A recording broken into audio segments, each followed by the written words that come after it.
Lando Norris, you are a Formula One world champion, but can you defend your title next year?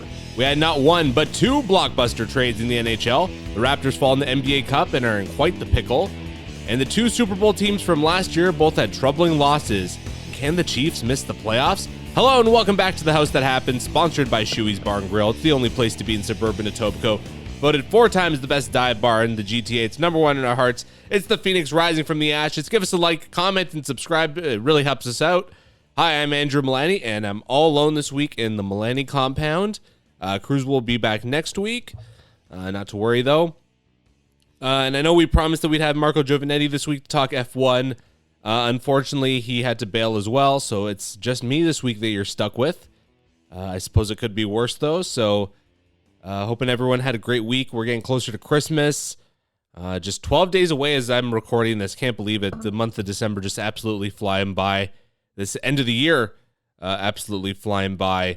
And all the snow we're getting here in the GTA. Just hoping that everyone's just staying safe. If you haven't already, folks, get your snow tires. Don't sleep on that.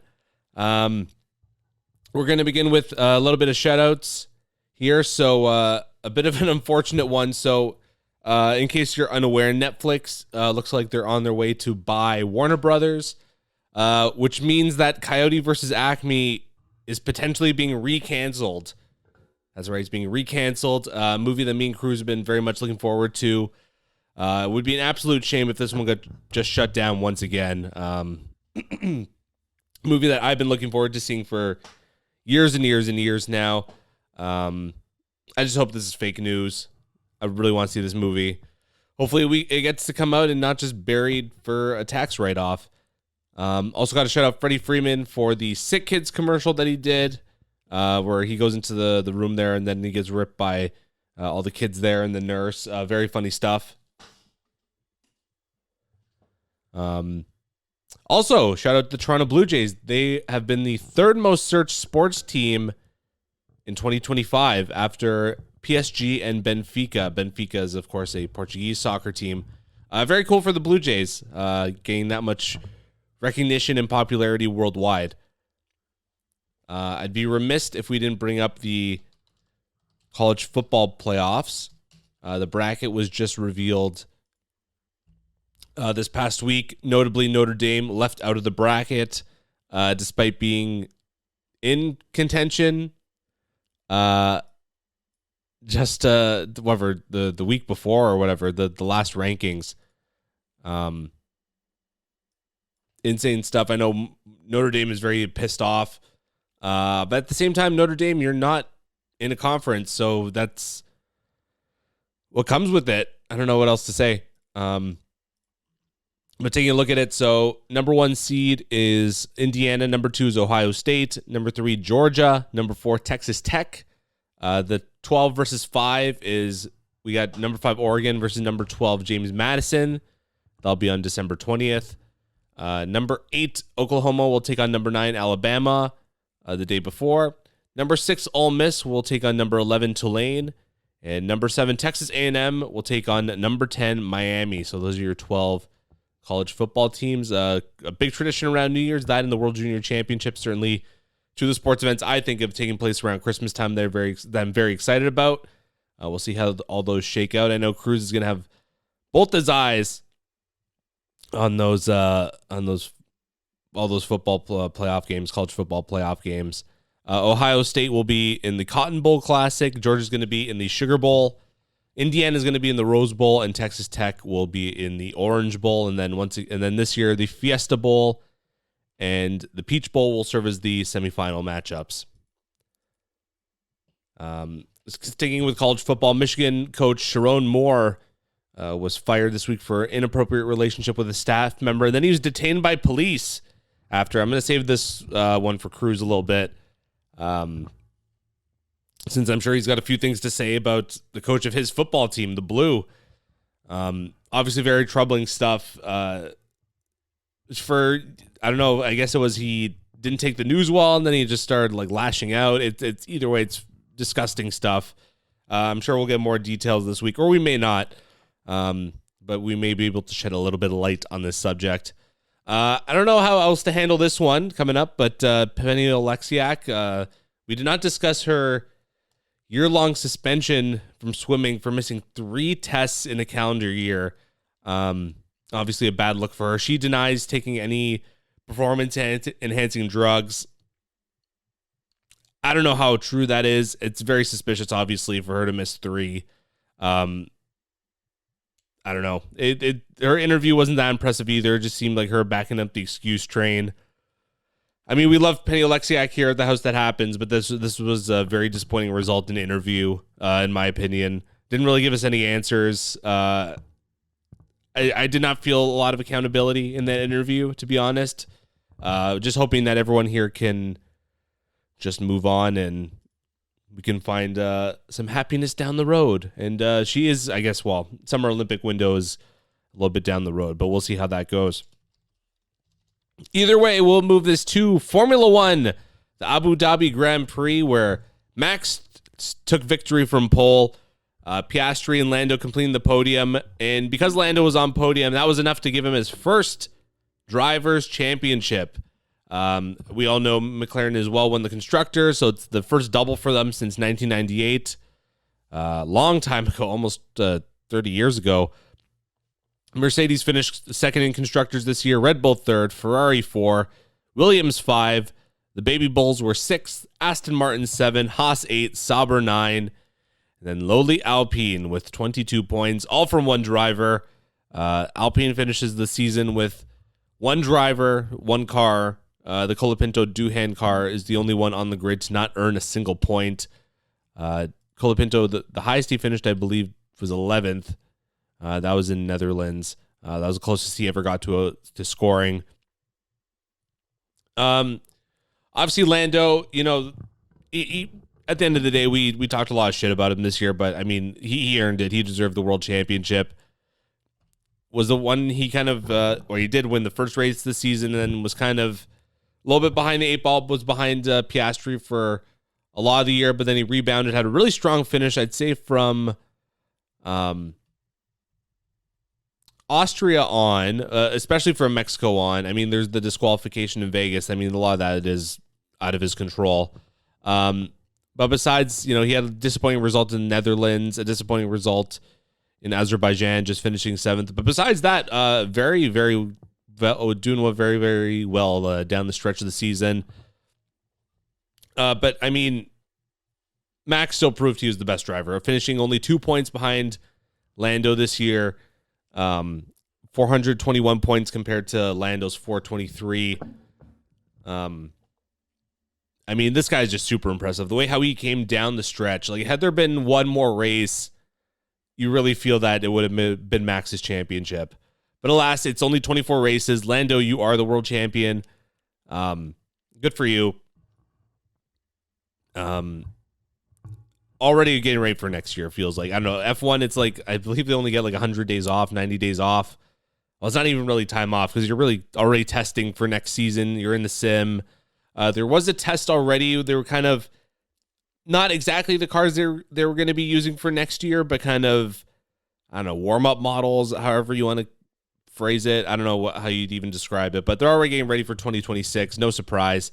No rest for these F1 drivers. This race was pretty significant in Abu Dhabi for a number of reasons. It was Tsunoda's last race in Formula One, seemingly ever. I really don't see him ever coming back.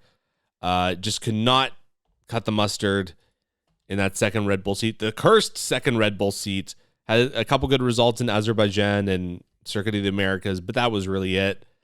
He was never a huge Red Bull guy. He was only really there because of Honda anyways, and now Honda, they're with Aston Martin now. They hitched their wagon there, so I don't see Yuki ever going to Aston Martin, so this was probably his last race ever in F1.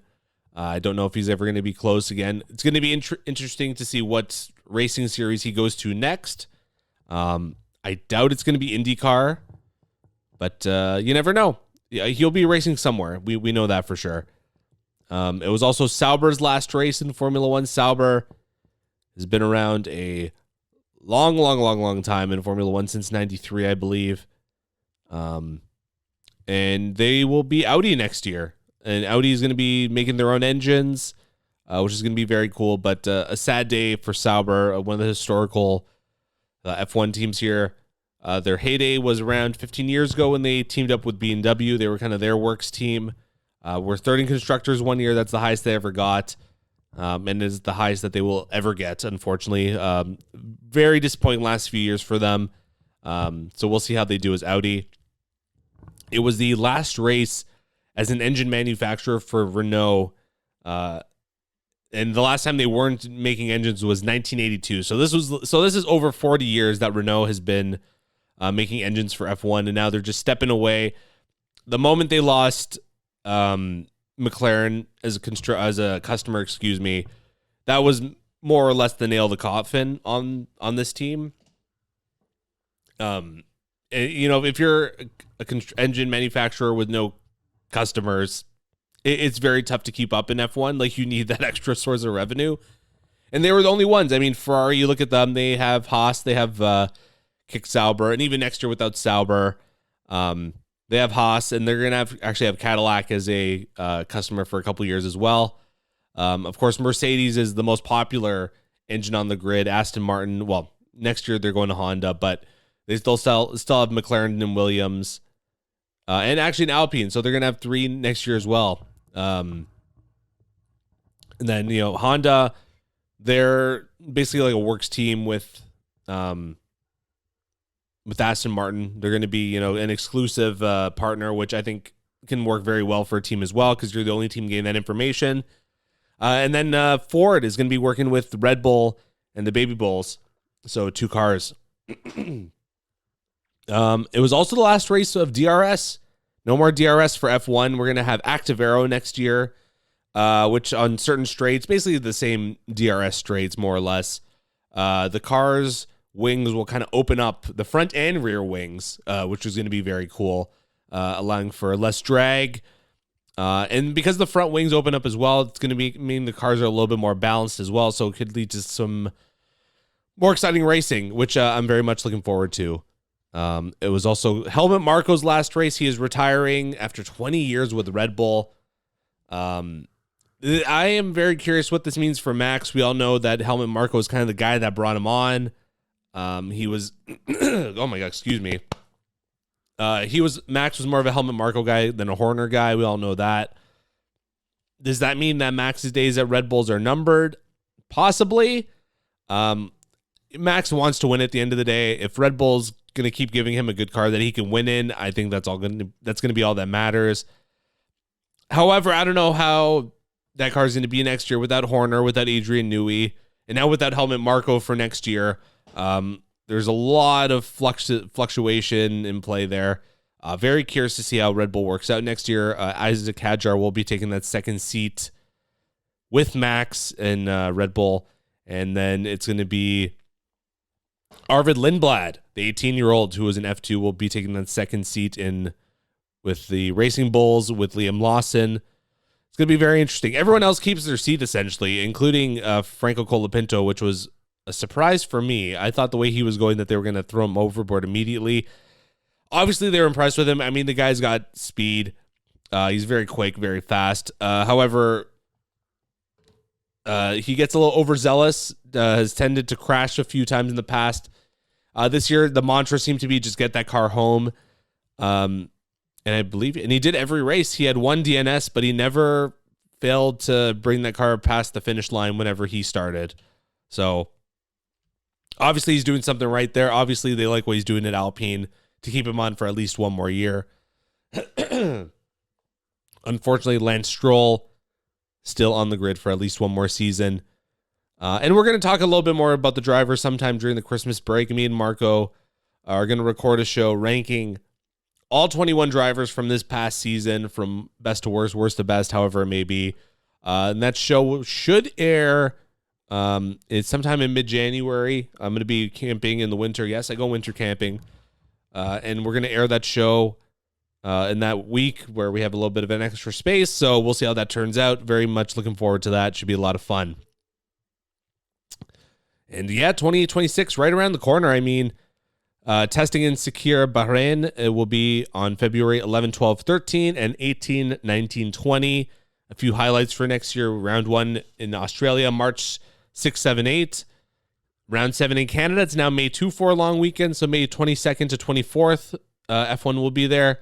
And then round 16, we have the Spain Grand Prix, which will now be in Madrid. It's a street circuit, September 11 to 13. Very cool, very much looking forward to that one. And man, like what a crazy season this was. Three drivers going into that final race, all in contention. Max arguably not even having the second best car in the grid, almost got it over.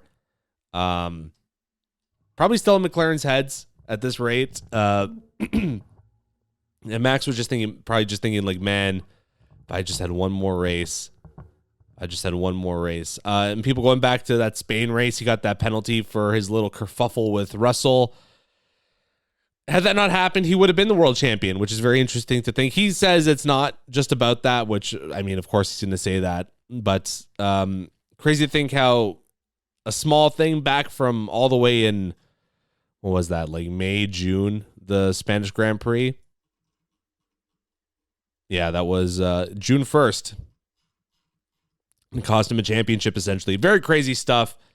And we got another year of Lando versus Oscar at McLaren. If they are the best car on the track again, it's going to be very interesting to see those two go head-to-head once again.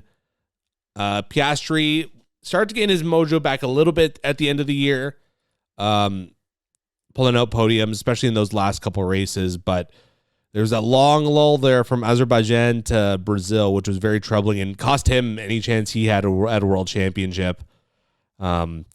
So it's going to be interesting to see how McLaren play these drivers against each other and what strategy they use. And of course, they went back to the papaya rules at the end. Not as much drama as maybe some of us fans would have liked to see. There was a clean race. And Lando as well. Kudos to him. He was when he was facing traffic, he was so smooth, so precise, so clinical in the way that he got ahead of the drivers that he needed to. He knew what his job was. He knew all he had to do was finish at least third, and he did it.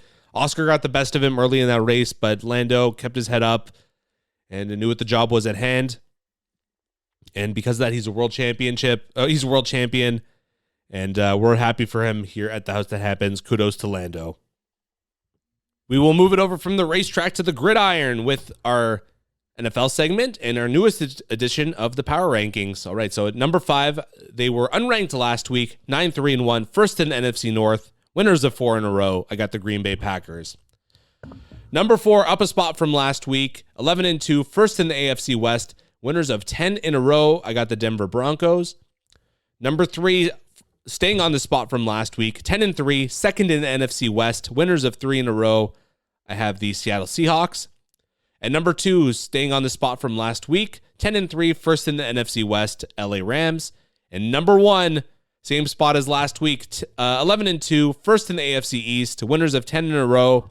I got the New England Patriots. And off the list from last week is the Chicago Bears. But first, our Week 12 review. So Pittsburgh getting the best of Baltimore, 27-22. I mean, this could be in the nail in the coffin for Baltimore here.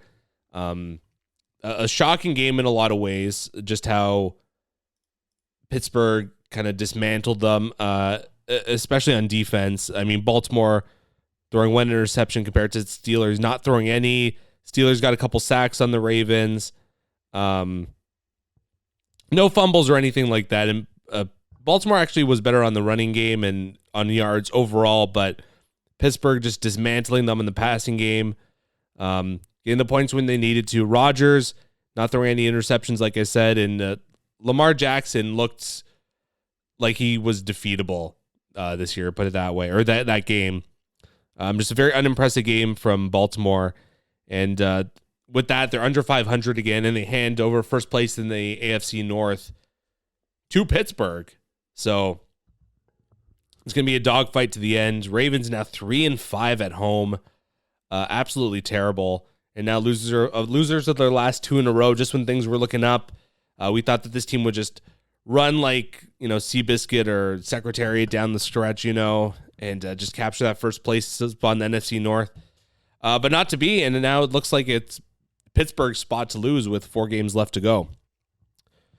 Seattle just dismantling Atlanta, 37-9 on the road. Seattle, one of the few West Coast teams that's able to win consistently on the East Coast. And I mean, at halftime, this was pretty close, but second half, especially in that third quarter, Seattle just starting to run away with it. And Atlanta, once again, just that classic team that likes to just, beat themselves, right? Throwing a couple interceptions, they had a fumble loss there. Kirk Cousins does not seem to be it, had 2 interceptions. Just this team cannot figure anything out. Bijan Robinson with a few bright spots in that offense. Kyle Pitts turning it up at the end of the season once again. So good for you if you have him on fantasy. Seattle once again I said it earlier, they were 9-3. Seattle's actually 10-3 on the year. Same with LA, but either way, yeah, Seattle could be quite the contender here for the NFC and even going to the Super Bowl. Although their quarterback, Sam Darnold, could be kind of the caveat here. We know how he handles himself in big games. Tennessee at Cleveland next. Miami stunned the Jets. That was a big loss, or a big win for Miami, but who cares? Both these teams missing the playoffs. New Orleans beating Tampa Bay in Tampa 24-10. Tampa Bay just faltering here down the stretch. Baker Mayfield was an early contender for MVP and now just cannot get anything done. Had an interception. Wasn't sacked at all, but just could not get it done. Their fourth down efficiency was horrible, 2 for 7. And yeah, just very pedestrian in the passing game. Baker Mayfield only 122 yards, 1 touchdown, 1 interception. Ran for a few yards on the ground, but Tampa Bay now sitting second place in the NFC South, a division that I thought they would lock up easily. I thought they'd be walking to the win by this point. I thought they'd be, if not at 10 wins already, inching there. But now Carolina has the advantage over them, so we'll see how that goes. This is a huge match in terms of turning the tide for a division title. Jacksonville, all over Indianapolis, 36-19. Indianapolis, one of the stronger teams to start the season, one of the big surprises to start the season. Still very impressive at home, but on the road, they have not been great. 2-4, and they've just been hemorrhaging wins here down the stretch. And Jacksonville, a team that we weren't really sure about, just getting it done here step by step. Trevor Lawrence, he's not going to knock your socks off, but I mean, the guy's just doing enough to get it done here for his Jaguars. 244 passing yards and a couple touchdowns, 16 yards on the ground. Okay, not bad. Not exactly crazy good or anything, but, this is, I think, the Trevor Lawrence that we kind of expected to see coming out of the draft. Could he be actually finding his way now? Jacksonville actually looking pretty good, leading the AFC South as it stands. And they've just been good enough. 5-2 at home, so not bad there. Minnesota all over Washington, 31-0, in a game that doesn't really mean too much on the grand scheme of things, let's be honest. But a nice little win for Minnesota there to, I guess, kind of inch their way towards 500 maybe at the end of the season. Cincinnati blowing a big one here in Buffalo. They had a couple of chances to put this game away, but then Buffalo at the end of it, 3 huge touchdowns in the fourth quarter, and that was really all she wrote. And Cincinnati kind of left trying to figure out what the hell happened there. This one was in the bag going into the fourth. But then a couple key interceptions by Joe Burrow there towards the end. Yeah, and Buffalo, they go for it on fourth down, 3 of 4 in that category. And they just seem to get done. Josh Allen, another heroic performance. 251 passing yards, 3 passing touchdowns, 78 yards on the ground, and a rushing touchdown. This guy's just unbelievable. Had the Bills been doing any better, I'm sure he would have been talked about for MVP as well. But this is going to be big for Buffalo, just keeping them in playoff contention, making sure that they are one of those wild cards at the end of the day. Because for Buffalo, missing the playoffs would be absolutely insane. Definitely not something that's even an option for them. Denver going into the Raiders, not even crushing them, but just beating them 24-17. That was a must-win for Denver. You cannot go into Vegas and lose, especially a division rival. How it stands. Vegas keeping it close, of course, division game. But you look at the stat sheet, just Denver all over the Raiders. Bo Nix, another kind of good, not great game. 212 passing yards, no touchdowns, no interceptions. I don't know with this guy. I don't know sometimes. We'll find out what he's made of, I guess, eventually. This is the one I alluded to earlier. Green Bay beating division rival Chicago 28-21, handing Green Bay first place in the NFC South. Green Bay was kind of on top of Chicago early. Chicago making it a game at times, but I mean, they had trouble getting touchdowns. It was a lot of field goals for them early on.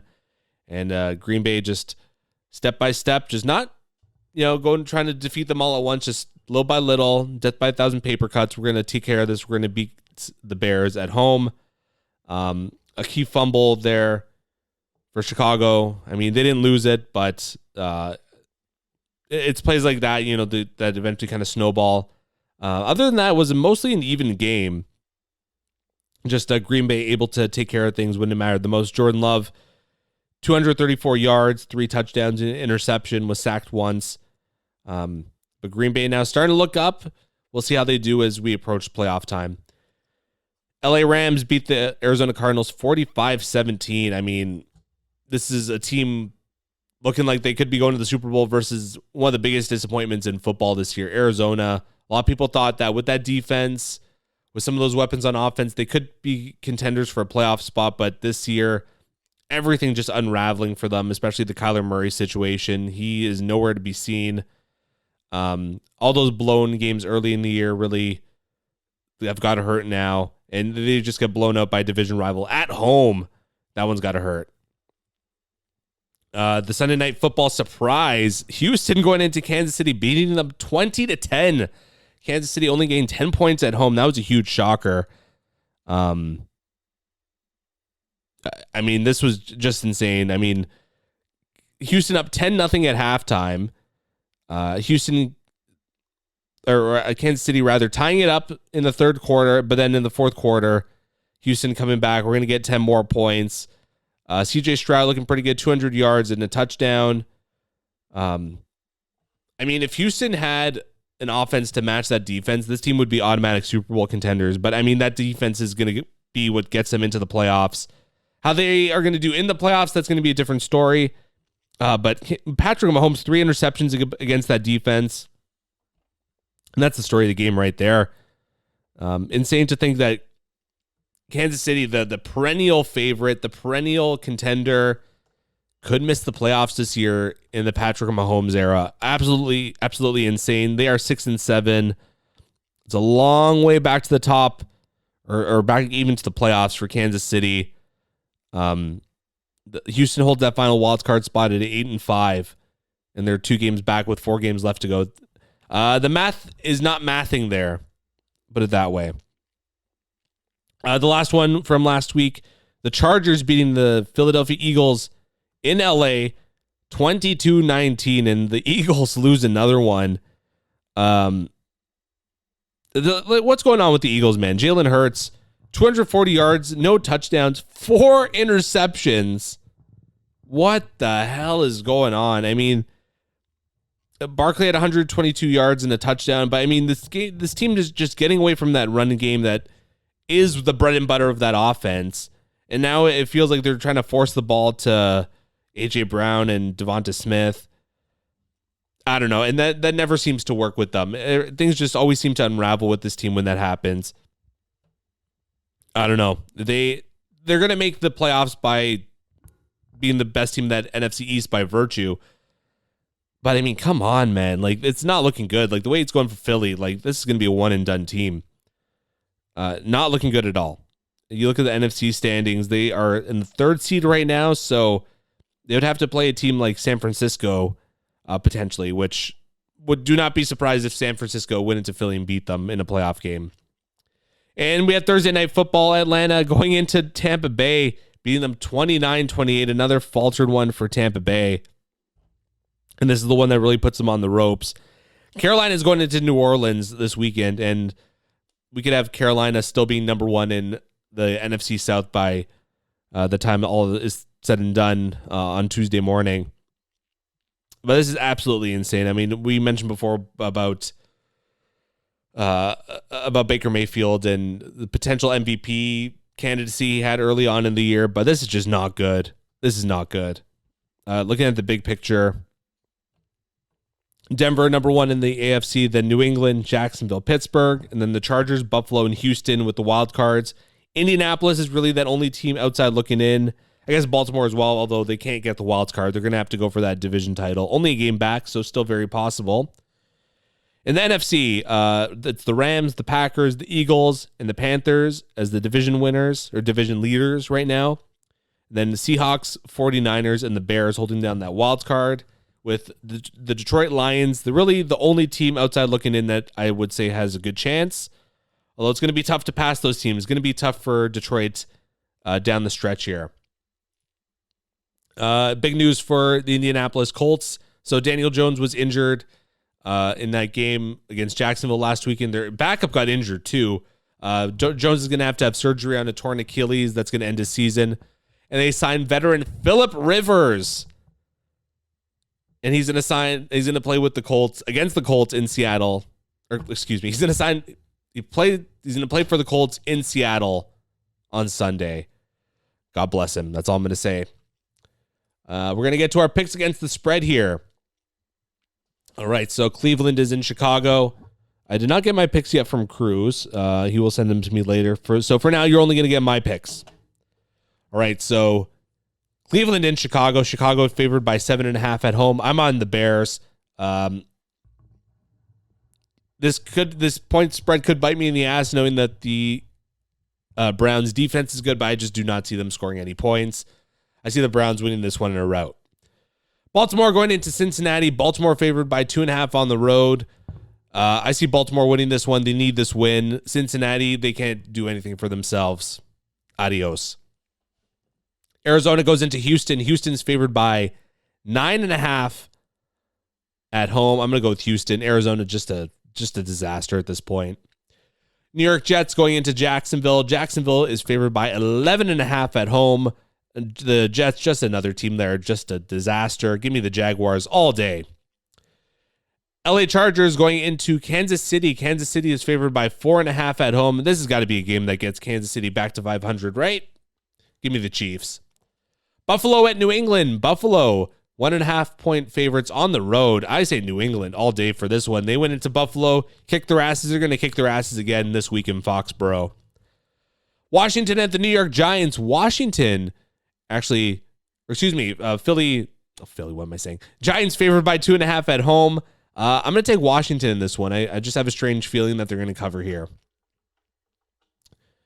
Las Vegas Raiders at the Philadelphia Eagles. Eagles favored by 11.5 at home. Give me Eagles. Come on. If Philly doesn't win this game and win big, that's going to speak a lot about this team.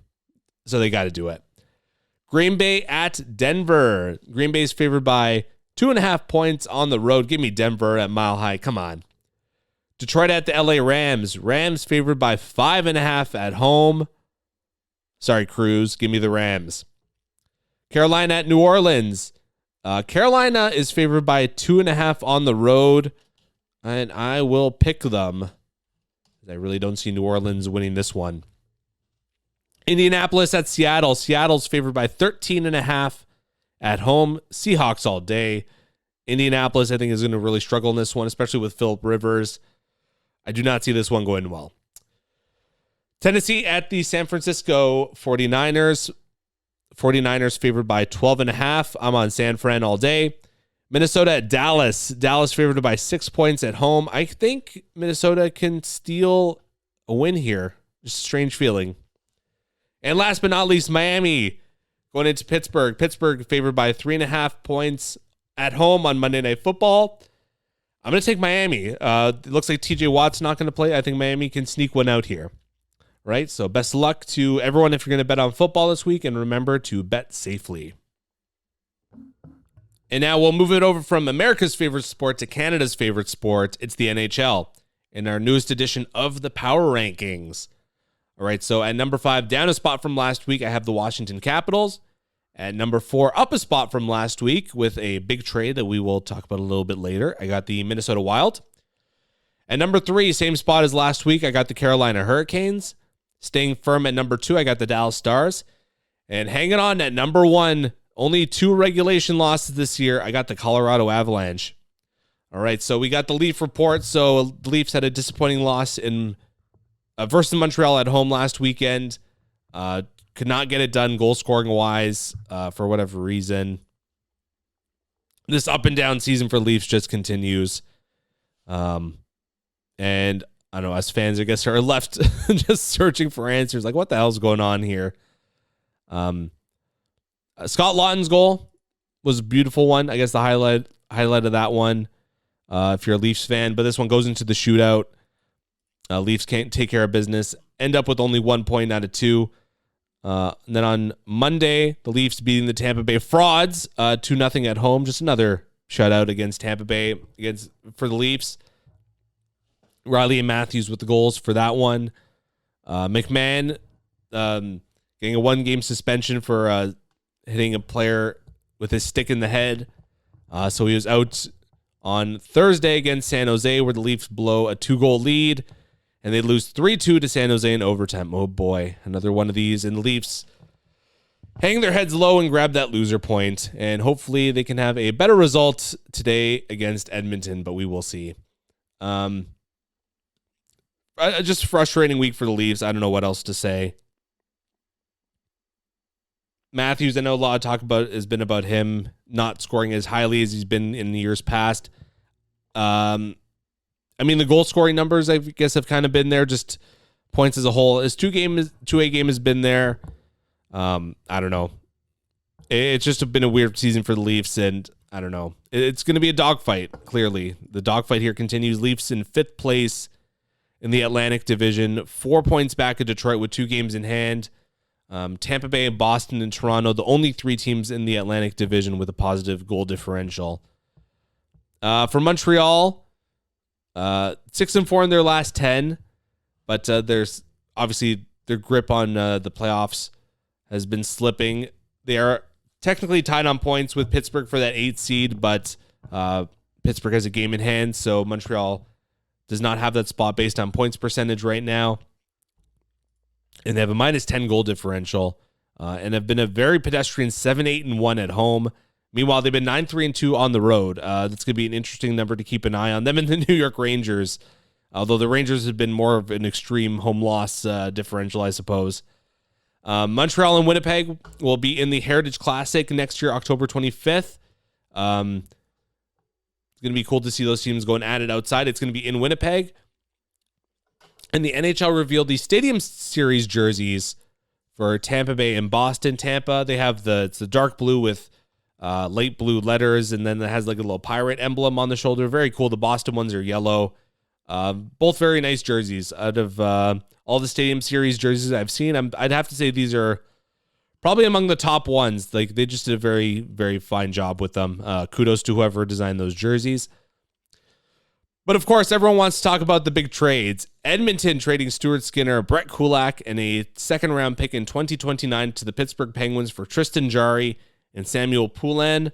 I think this is a pretty good trade for Edmonton. They get obviously a step up in net from Stuart Skinner. The guy just needed to change the scenery. And I mean, to the other side as well, Tristan Jarry, I think, needed to change the scenery from Pittsburgh as well. It was not working well there. We can argue back and forth.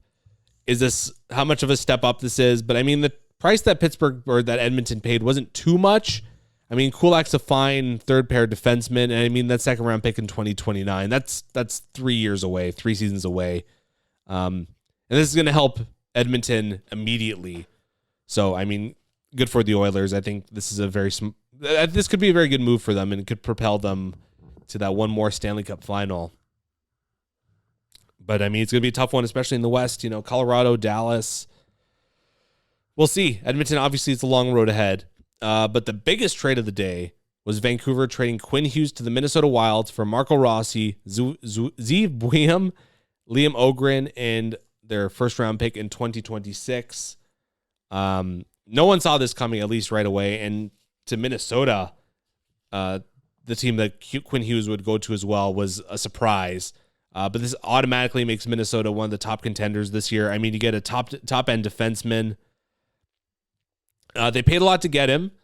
You know, Marco Rossi could be a good future center here for Vancouver. Zeev Buium was a very promising prospect, and maybe he's not put up the numbers that Minnesota hoped for early on, which made him easy to trade. But I mean, this window for Minnesota, it's do or die time for them. So I admire Bill Guerin and their management staff just going for it right now. Even though they had to give up this high price, Vancouver now getting a lot of depth. Obviously, Buium, not Quinn Hughes at least yet, but he's going to be a nice defenseman to kind of fill in. Marco Rossi's going to help him immediately down the middle, which has been such a problem for them. We saw David Kampf playing top line, second line center minutes for them. But now when healthy, Vancouver's going to have Pettersson, Rossi, and Philip Hedl down the middle. That's a lot more healthy than, Pettersson and Kampf or, whatever. But Hedl's still injured. I believe Pettersson is injured as well.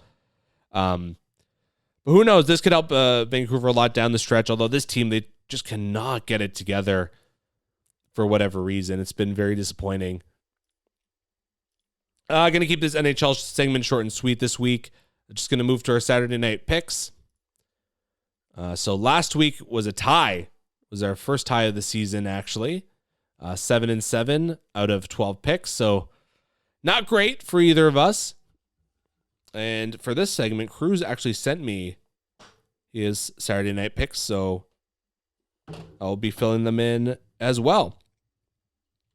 Okay. So first up, Anaheim at New Jersey. I'm going to take Anaheim. Cruz is on the New Jersey Devils. Not surprising. That's one of his other teams. He loves watching the Devils, even though they did not get Quinn Hughes. Next up, Ottawa at Minnesota. We are both on the Minnesota Wild with Quinn Hughes seemingly in the lineup tonight, I would imagine. San Jose at Pittsburgh. I'm on San Jose. Cruz is on Pittsburgh, surprisingly. I guess the Stuart Skinner bump is what he's looking for. Tampa Bay at the New York Islanders. We are both on the New York Islanders, not the Tampa Bay Frauds. Edmonton at Toronto. Cruz is on Edmonton. I'm on Toronto. Cruz being a classic hater here, of course. Montreal at the New York Rangers.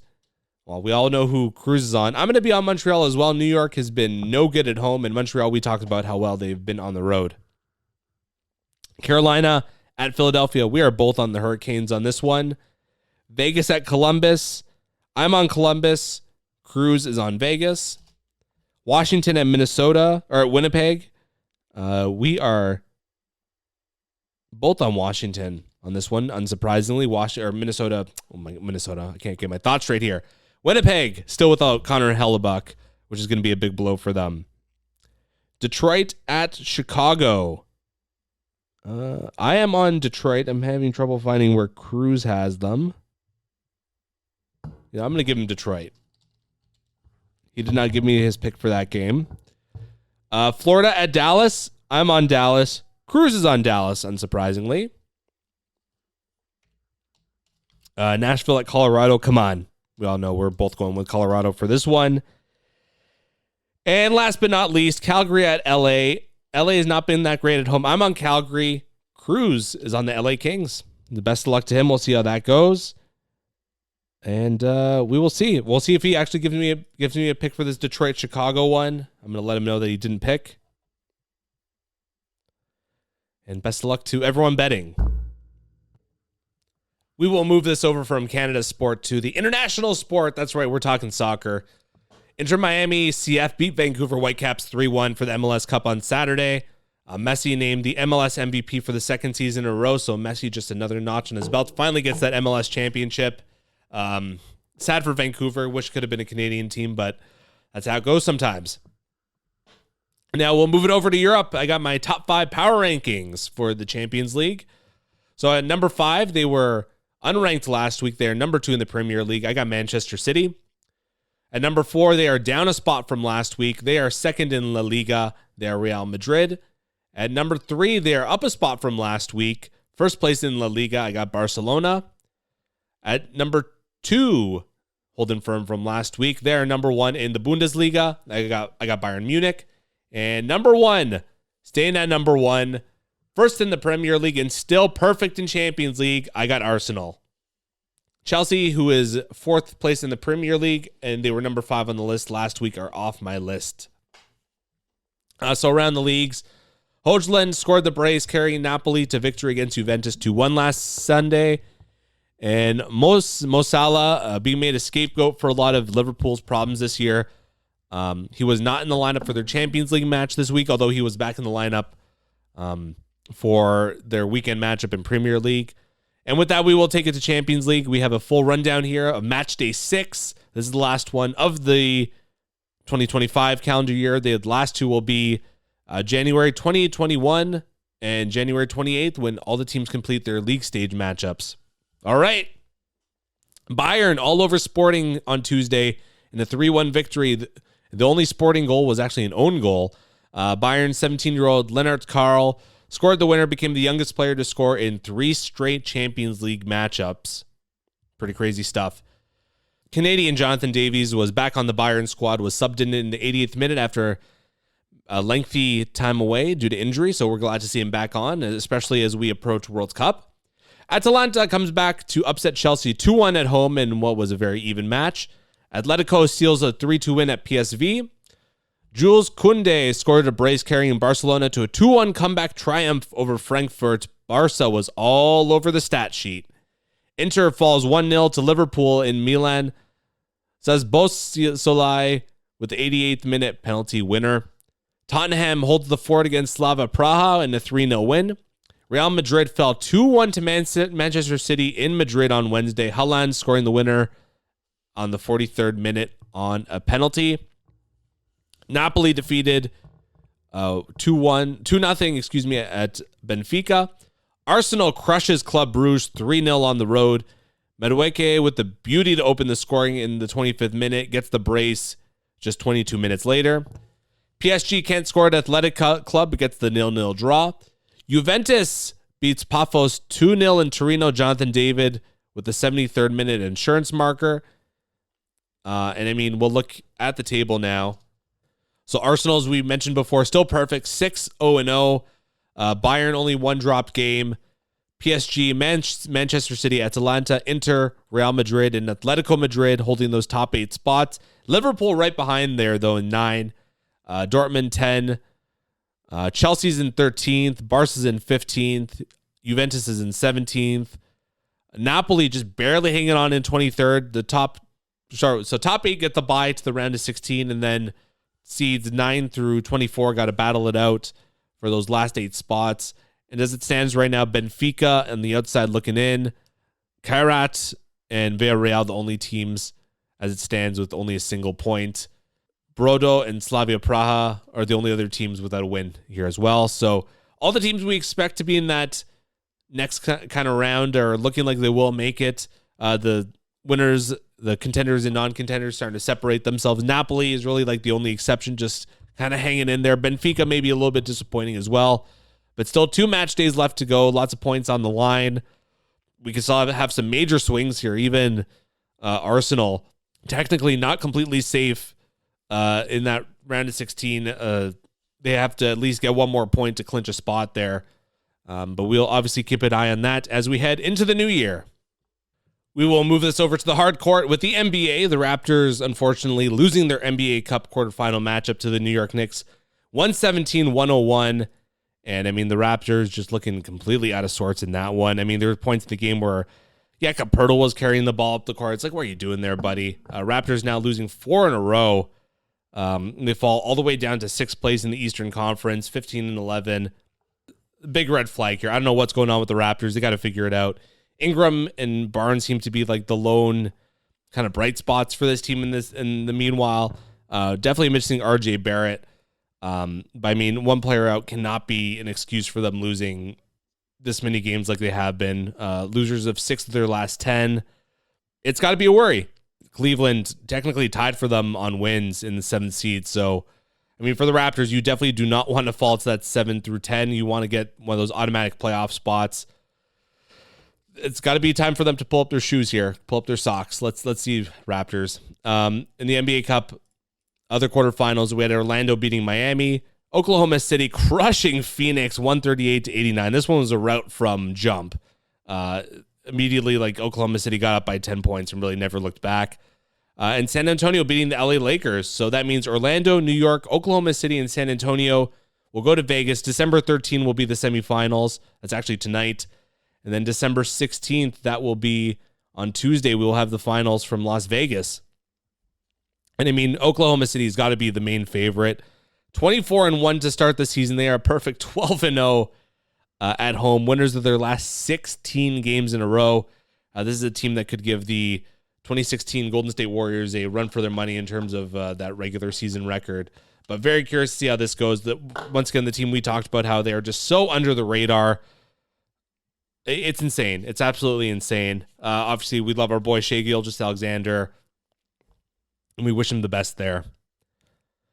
We'll move this to the PWHL, a little bit of a rundown here. So the Scepters lost 3-1 in Montreal on Sunday, and they will be back in action on Wednesday in Halifax for a rematch against the Montreal Victoire. And now we'll finish off with a little bit of MLB talk. So 2000 NL MVP, second baseman Jeff Kent gets into the Baseball Hall of Fame with 14 of 16 votes from the Contemporary Era Committee. 12 were needed. Carlos Delgado got 9. Mattingly and Dale Murphy each with 6. So Delgado getting 9, I think, is a pretty big step. So for those of you that don't know, this is kind of like a 3-year cycle. So for these committees, so next year it's going to be umpires and I guess builders who are going to get kind of like a second chance. And then after that's Classic Era. And then in 3 years' time, 2028, it's going to be back to the Contemporary Era. So Carlos Delgado getting 9 of the 12. Hopefully he can rally up some support here for 3 years from now where he can get into that Hall of Fame. Could be the second player in history to wear a Toronto Blue Jays hat into the Hall of Fame. I would absolutely love to see that. He was one of my favorite baseball players growing up. Although now he may have slipped to the second best first baseman in club history with Vladdy, but we love Delgado either way here. So some of the bigger news was Clemens and Bonds, as well as Valenzuela and Gary Sheffield earning fewer than 5 votes. So they will not even be eligible for the next voting cycle. So they will be back for 2031.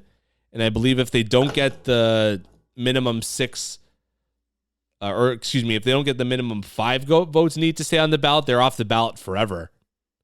So it's do or die time for Roger Clemens and Barry Bonds. We thought that, they're away from those writers, they held grudges, and it seems like that the baseball world at large has issues with these guys, which is crazy to see. Joe Buck also honored with the Ford C. Frick Award by the Baseball Hall of Fame, so good for Joe. In Blue Jays land, they extend Mark Shapiro, club president, for 5 years through 2030. That was a little bit of a conversation piece, especially towards the end of the season. But Mark's sticking around for another 5 years. And I mean, the way how they went this year, going to the World Series and just all the off-field, I guess, stuff, how they refurbished Rogers Center and just made the experience there better for the fans. This was a no-brainer for Rogers. I'm sure that he's making tons of money for the team as well. The Jays acquired relief pitcher Chase Lee from Detroit for minor league left-hander Johan Simon. Chase Lee was pretty good with Detroit last year, 37 innings, a 1.09 whip, 4.1 ERA with 36 Ks. So another good arm to add for the bullpen. And the Jays also signed right-handed veteran relief pitcher Tyler Rogers for 3 years, $37 million. In his career, he's got a 2.76 ERA, a 1.099 whip, 306 strikeouts in 424 innings played. I believe he led the majors in games played last year as well. So another big ad for the Blue Jays in their bullpen. Speaking of their bullpen, they outrighted Yariel Rodriguez. A little bit surprising. He had a pretty good 2025, in my opinion, just did not hold it together in the playoffs. I guess they saw something they didn't like there, or they felt they could just replace him with better talent. Either way, sad to see Yariel go. He had really been growing on me this last year, especially as a reliever. So we'll see if this is going to be the end of the road for him in Major League Baseball, or if he lands on his feet somewhere else, which I presume will happen. Matt Max Scherzer said there's unfinished business in Toronto, which is very interesting. So he's obviously begging, clawing to come back. I've heard the same about Chris Bassett. We'll see how all this shakes out. Obviously, you only have so many spots in your on your roster, 26 men now. The Jays' rotation seems to be pretty much set in stone. So it's going to be interesting to see if the Jays can find a spot for him on the lineup next year. Closer Edwin Diaz signs 3 years, $69 million with the LA Dodgers. Huge money for a closer. It's probably going to pay dividends at least right away, but after that, you got to wonder how this is going to be for the Dodgers. I mean, they're a team that just does not care about money, clearly. They could just spend on whatever. So just another notch in the belt for the Dodgers. We knew how much of a problem their bullpen was this past year, so this is huge for them. DH Kyle Schwarber signs back with the Phillies, 5 years, $150 million, so that's $30 million a season. A little bit surprised he went back to Philly. Their window is still closing, in my opinion, so could this be one more year of that kind of last chance for the Phillies? We'll see. They can't blow like they did against the Dodgers this year, though. Pete Alonso signing with the Orioles, 5 years, $155 million, so just $1 million more per year than Schwarber signed with the Phillies. This could be a sneaky good signing for the Orioles. We knew how many problems they had with their offense, so this gives them a huge slugger right off the hop. They still got to solve some issues with some of their young guys and their production, but I mean, this is going to be a nice middle of the order hitter, some good power. This won't carry Baltimore back to the playoffs automatically, but it's going to be a nice little addition for them. Closer Robert Suarez signing 3 years, $45 million with the Atlanta Braves. A little bit more reasonable than the Edwin Diaz one. But the Braves, another team that needed help with their bullpen, and they get a good closer here right off the hop. And the Mets, they lose a guy, but they sign one. They got middle infielder Jorge Polanco from Seattle. He signed a 2-year, $40 million deal. Should be good, some good production there for the Mets as they blew their playoff chances last year down the stretch. Looked like they could be a wild card team, but just could not cut the mustard. And the Chicago White Sox winning the draft lottery, so they will pick first overall in June. So good for the White Sox, I suppose. And that will take us into trivia. Thank you, Steven, for providing this once again. On this day in 1996, the Toronto Blue Jays signed which multiple Cy Young Award-winning pitcher? Well, this is easy. This is Roger Clemens. He would win 2 more with the Blue Jays. His 2 years with the Blue Jays, 97, 98. He would win the Cy Young. And yes, it was Roger Clemens. Thank you very much for that one, Steven. And now it's the point in the show where we say what we're looking forward to the most this year. Or this year. It's getting to that time. We're approaching the end of the year. But for me, the event I'm looking forward to the most has got to be that Jays. Oh my God, I am a mess today, people. I am so sorry. Is that Leafs Oilers game tonight? McDavid, Matthews. Come on. Cruz will be back next week. We will be back to our regular scheduled programming next week. Will be a lot of fun. Thank you so much for listening. We appreciate it so much. They're going to keep this one just short and sweet this week. I love you guys. And remember, keep the vibe alive. Do you have a question that's just burning you up inside? Send it to thehousethathappens@gmail.com and we'll answer it on the air. We release new episodes weekly on Spotify, Podbean, YouTube, Amazon Music, iHeart Radio, Player FM, Podchaser, and Boomplay. You can follow us and see clips of our show on YouTube, Facebook, Instagram, and TikTok. Thank you, and we'll see you next week.